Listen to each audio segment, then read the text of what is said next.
Thank you, Madam Deputy President. I rise today to speak on the bill introduced to this place by our parliamentary colleague from WA, Senator Steele-John. Senator Steele-John's bill, the Commonwealth Electoral Amendment, lowering the voting age and increasing voter participation bill of 2018, proposes a suite of very well-meaning but misguided measures.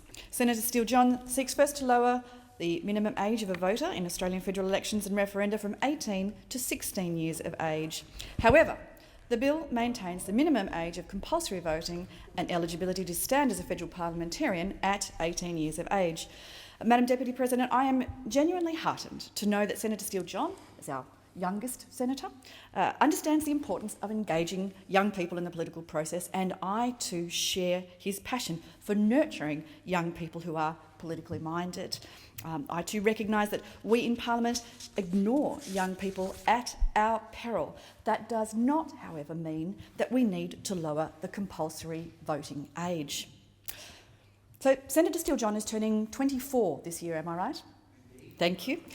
This year, Madam Deputy President. So I understand that he is far closer to the eligible voting age that he is proposing than am I, no matter what I look like. Nevertheless, I would put to Senator Steele-John that despite being nearly double his age, my rickety old 47-year-old self probably has far more exposure in my everyday life to the lives, the hopes, the dreams and the fears of 16-year-olds than does Senator Steele-John. Because in fact my life revolves around a 16-year-old. Madam Deputy President, I would like to at least verbally introduce the chamber to my eldest son, Harry. Harry is, in fact, 16 years old. And when Senator Steele-John has his way, my Harry will be given the right to vote. Now, Harry is a terrific kid, and I am very, very proud of him. And if props were allowed in the Senate chamber, I'd be showing you photographs right now from when he was a baby right through to the age of 16. He was a beautiful, happy, easygoing kid, baby. He was a charming and gentle toddler. He's a very enthusiastic and popular child. And now he is a teenager. And adolescence is a role to which he has taken like a duck to water. While he's not eating, he's in fact just staring into the fridge. He has a life within his telephone that I could not ever possibly fully understand. He has a cupboard full of clothes, and yet he wears the same thing every single day. And most of the time it involves a pair of sports shorts, even when it's practically snowing outside. He is no longer the chatterbox of his childhood. 16-year-old Harry is in fact the master of the monosyllable, although sometimes on a good day I do get a full sentence. Now, I'm sounding very harsh on him, Senator Steele-John and Madam Deputy President. I'm actually a very, very proud mother, and I'm very proud of the man that he's growing into. Harry is a hero to his younger brother and his younger sister. He has an innate kindness and gentleness that shines through him when he's with his two young nephews. He is clearly aware of his emerging responsibility and his strength, and that is fully evident when he's with his grandparents, who love him fiercely and unconditionally.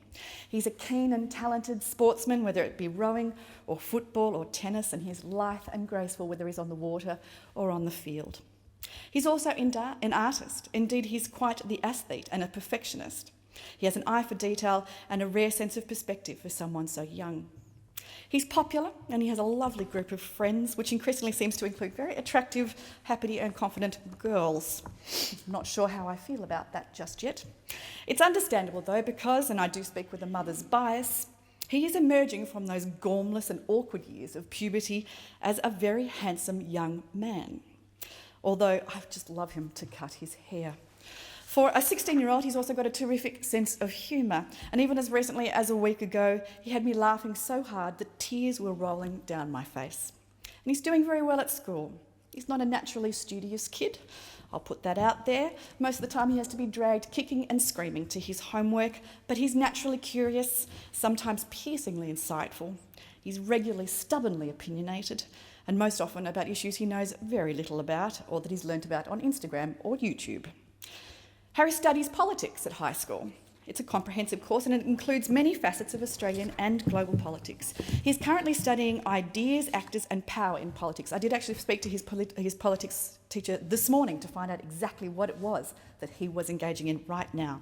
So he's been introduced to the political spectrum, left, right, radical views of all sides, political systems including liberal democracy, socialism, fascism, authoritarianism and theocracy, and the characteristics of the Australian political system. He's currently investigating a case study of a non-democratic system to compare and contrast the ways that political systems operate, to develop a much deeper understanding of the Australian democracy in a global setting.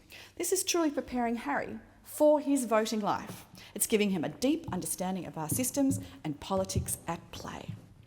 And despite being a wonderful young person with his own unique perspective and opinions, despite learning about our political system, our democracy and its alternatives, despite having been brought up in a house where politics is part of life and the inevitable topic of conversation, and despite having a mother who is a politician herself, Harry is not ready to vote.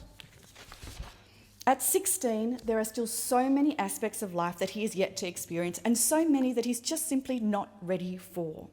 Either by the laws of our land or as a matter of simple maturity and judgment, there are so many things, parts of adult life, that a 16-year-old cannot do.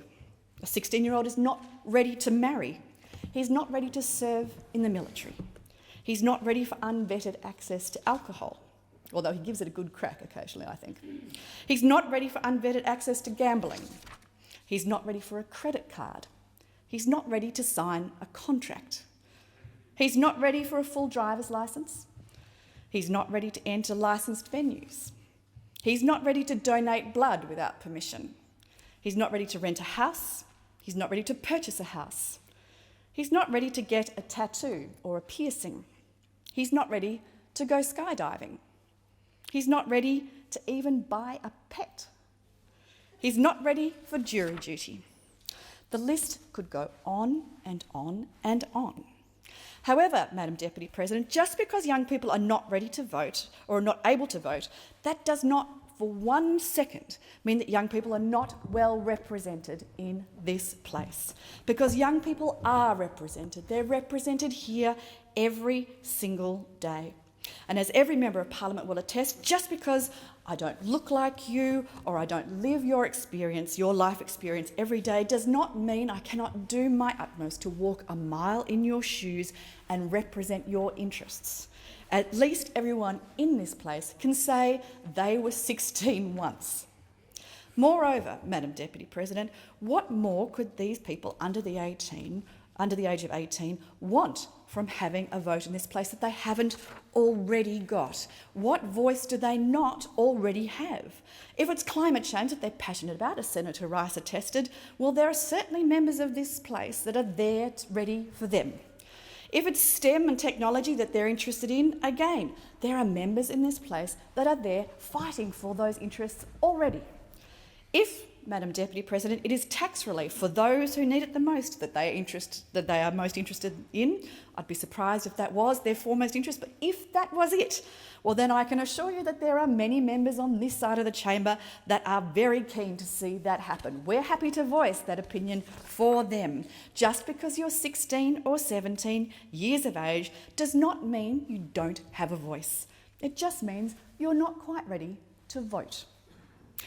Madam Deputy President, this is not a new debate, and a 2012 report entitled "The Politics of Lowering the Voting Age in Australia, Evaluating the Evidence" has already been cited in this chamber this evening.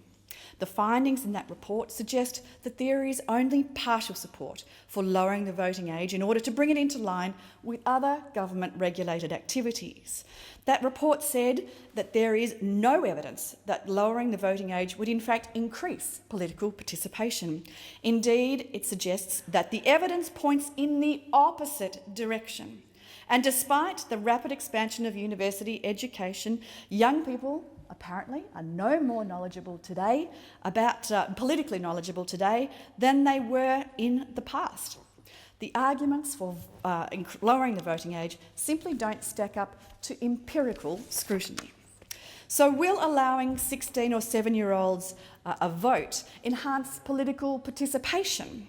There is an argument to suggest that in those countries that have voluntary voting, that lowering the voting age will increase the voter turnout, and that it establishes a habit of a lifetime, and the more likely they are that that habit will create an interest that will continue throughout their lives. But and particularly as voting has declined, voter turnout has declined across almost all established democracies, one way of arresting that decline might be to introduce a lower voting age. However, that argument also does not stack up. It is simply not supported by the evidence. Many have shown, in fact, that turnout increases with age, so that all other things being equal, turnout should be higher if the minimum voting age is in fact 21. Now, it's interesting, Senator Rice referred before to the postal plebiscite and how we had an extraordinary turnout of young people in the postal plebiscite last year, and that is absolutely true. It was a terrific voter turnout. However, what Senator Rice failed to mention was that the voter turnout in this non-compulsory plebiscite was in fact much higher for people over the age of 40 than it was for the people between the ages of 18 and 30. Much higher, significantly higher. So that argument simply does not stack up. It's terrific to have more young voters on our roll. It's terrific to have more young voters participating in our democracy. But I don't think that it is going to establish a voter pattern of a lifetime. In studies, in fact, of national elections across 91 countries, it was found that, everything else being equal, turnout is in fact reduced by almost 2 points when the voting age is lowered by 1 year. So that potentially would suggest that lowering the voting age from 21 to 18 reduces turnout by around 5 percentage points. So the argument simply does not wash. Furthermore, Madam Deputy President, the Australian public is strongly opposed to lowering the voting age. In 2010, an Australian election study found that a whopping 94% of respondents were already opposed or were opposed to any change in the age of voting eligibility, and 72% were saying that the age should definitely stay at 18. So if anything, the Australian public opinion is emphatically opposed to lowering the age that is found elsewhere. In fact, overall, just 6% of the electorate favoured any change at all. So in keeping with public sentiment, in 2007, the Joint Standing Committee on Electoral Matters specifically rejected the proposal to lower the voting age. This is not a new debate. We've had this debate before. Madam Deputy President, it makes perfect sense. It made perfect sense back in 1974 to change the eligible voting age to 18. When that change was made 43 years ago, it was bipartisan in nature, and on the matter of principle of legislation, both sides agreed. By lowering the age requirement from 21 to 18, the voting age became aligned with the age at one. It becomes an adult in the eyes of the courts, in the eyes of the law. It is also the age at which we allowed Australians to engage in other activities which require physical, emotional and intellectual development. And we trust at that age, at the age of 18, people to be mature enough to get married. We allow them to engage in potentially dangerous activities like drinking and gambling at 18. Even the brightest of young Australians cannot be a company director until they are the age of 18. So in general, the Australian law recognises that individuals 18 and over have full legal capacity. Under 18, people are generally considered minors and they are restricted in their autonomy and their decision-making. For example, they can't serve in the Australian Defence Force if you're under the age of 18. It's subject to very special conditions, and potentially it must be approved, any participation must be approved in writing by parents or legal guardians. Those under the age of 18 attending school excursions or programs must receive written consent and permission by parents or legal guardians. At one stage today, when I was talking to Harry's politics teacher, I said, maybe I could mention a couple of other kids in the class, but no, I couldn't do that. I can't even mention the name of a child that's under the age of 18 in the Senate chamber to put on the Hansard transcript without those parents' permission. These kids are minors. It's important to remember that. So, just because those are under 18 are not able to vote does not mean that we don't want them politically engaged. There are plenty of opportunities for them to do so. And of course, the best example of that is the Liberal Party. The Liberal Party, founded by Robert Menzies why do I hear laughter? The Liberal Party in 1944, founded by Robert Menzies, the role of the young Liberal movement was so important. It was a key priority and a pillar of the party's formation. Now, I'm not talking about shrill student protests or activism on university campuses. It is meaningful policy contribution flowing to the most senior ranks of the party. Young voices can, in the right party, be taken very, very seriously. And outside of the party system, there are other fora too. In my home state of Victoria, opportunities for youth political engagement abound. The brilliant Youth Parliament, where over 150 young people aged between 16 and 25 from metropolitan, suburbs, regional, rural Victoria all come together for a week to debate the issues that are important to them in the House of Parliament in Victoria. We have a youth parliament as well that doesn't necessarily stop as a part of the debate. They don't just necessarily stop there. They understand, they get an understanding of political history, why we have the systems that we have, and what democracy is. Another more global example is the UN Youth Summit program. In fact, UN Youth Australia is one of the largest youth-led organisations. There is a National Schools Constitutional Convention, a National Student Leadership Forum on Faith and Values, which is now in its 22nd year. If a person below the age of 18 is seeking political engagement or the opportunity to be heard, to meet like minds, to test their arguments, there are fora such as these where they can do just that. When young participants do cast their vote for the first time at the ballot box, they can do so knowing that their opinions have been tested. Now, Madam Deputy President, I do briefly want to draw the Chamber's attention to the issues that are addressed in Schedule 2 of the bill before us, which provides that Australians who are eligible to vote but who are not yet on the electoral roll or are not enrolled at their correct address can enrol to vote or update their addresses at a polling centre on election day or at an early voting centre, and will be deemed to be enrolled at that address and eligible to cast a provisional vote at that time. Now, Madam Deputy President, this suggestion demonstrates a genuine absence of understanding of the administrative and logistical difficulties that are attendant to conducting an election. Our staff at the Australian Electoral Commission have a mammoth task in organising and administering any election in itself, as well as reconciling the voting records after it is cast. Now, perhaps it is Senator Steele-John's youthful enthusiasm, or perhaps it is just his simple party affiliation that renders him unencumbered by the practical concerns of government. However, did you like that? It is no small task, though, to add voters to an electoral roll, for it involves cross-checking many layers of data across multiple agencies. Enrolment is not done in real time currently because of the administrative burden associated. The administrative costs, the inconvenience to other voters already waiting in very, very long lines to fulfil their democratic duty would simply be too great. Enrolling even a small number of voters on election day, the best case scenario for the AEC under Senator Steele-John's proposition, would place a completely unnecessary administrative and fiscal burden on the Australian Electoral Commission and other government agencies. So, Madam Deputy President, in the couple of minutes that I have left, I would like to return back to one of the most precious things in my life, my son Harry, my 16-year-old son Harry, the master of the monosyllable. Despite a very worthwhile discussion, Senator Steele-John, for which I am very grateful and I thank you sincerely, I do think that the Chamber will eventually agree that my Harry, darling Harry, should not be allowed to vote. I don't think Harry and his peers, though, should be concerned with this outcome, because his voice, their voices, his generation, their needs, their futures, are foremost in the minds of everybody here. Everybody here. Madam Deputy President, I believe that what young Australians need most is not the eligibility to vote from a younger age, but a robust economy, a sense that their efforts will be rewarded, a prosperous and hopeful and peaceful and safe country. I think these are the priorities for our 16 and 17-year-olds, not whether they can vote, what we can do to help them, to help that next generation. And I believe that that is what the Turnbull government is indeed delivering.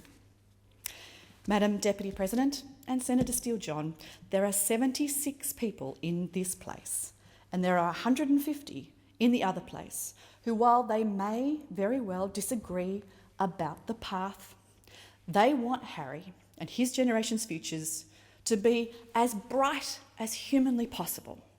They want to give them every opportunity to thrive and to grow and to flourish and to succeed. 16-year-olds, Madam Deputy President, though, don't need a vote. What they need most of all is responsible parliamentarians with sound minds, with courageous spirits, as is yours, Senator Steele-John, with good hearts that will pave that path for them. Thank you.